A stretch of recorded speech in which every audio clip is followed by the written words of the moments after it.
Happy Republic day. তো আমি চলে এসেছি আজকে আলিপুরদুয়ার বড় বাজারে।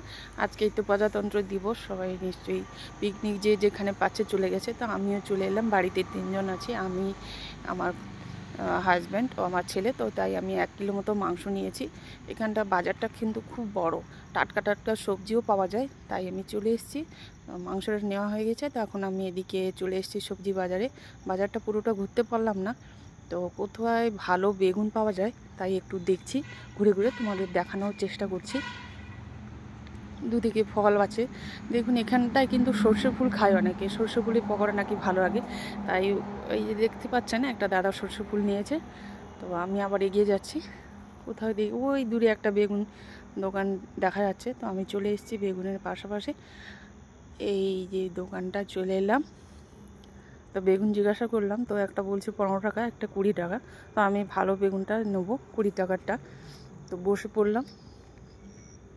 তো বেগুনে পোকা থাকে, যতই ভালো হোক, যতই দাম হোক, তবুও একটু বেছে দেখে নিতে হবে। তাই আমি দেখে নিচ্ছি বেগুনে কোনটা ভালো, কোনটা পোকা আছে।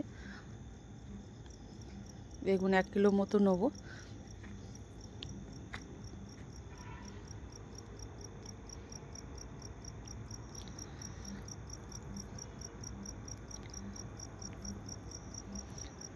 তো আমি বিনসও নিয়েছি, বিনসও 500 মতো নিলাম।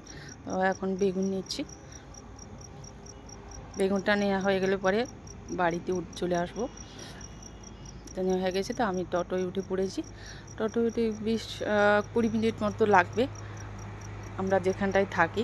তো টোটোয় উঠে রাস্তার দুপাশে বড় বড় বাড়ি, দোকান, জায়গাটা খুব সুন্দর। কিন্তু এদিকটা পাহাড়টা কাছাকাছি।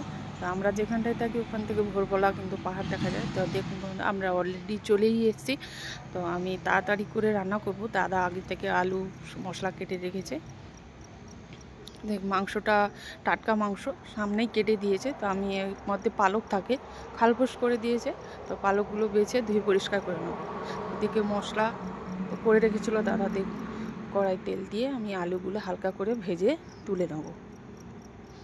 ভাজা হয়ে গেছে, এখন তুলে নিচ্ছি।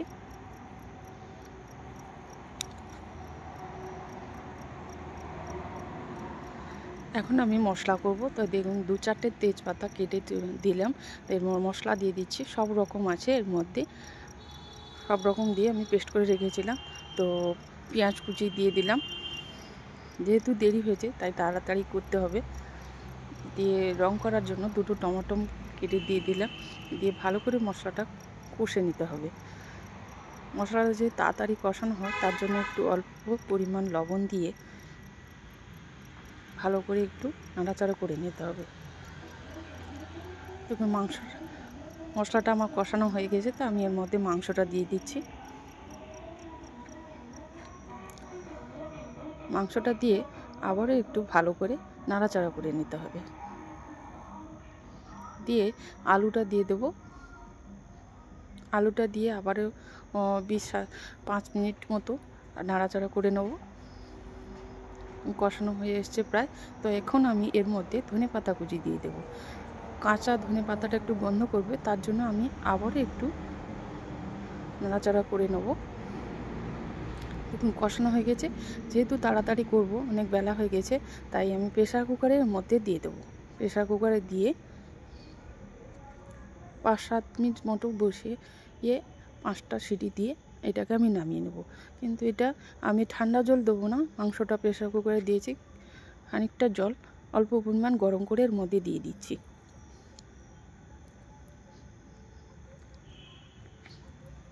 দিয়ে আমি ঢাকনাটা দিয়ে কিছু সময় এটাকে 5টা সিটি দিয়ে নামিয়ে নেব।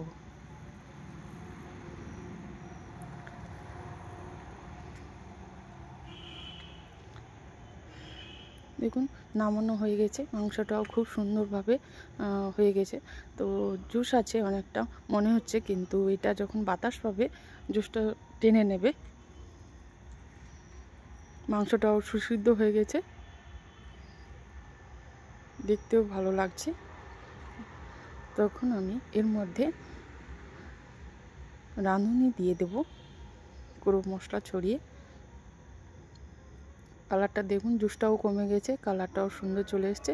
তো ব্লগটি যদি আমার ভালো লেগে থাকে প্লিজ একটা লাইক করুন।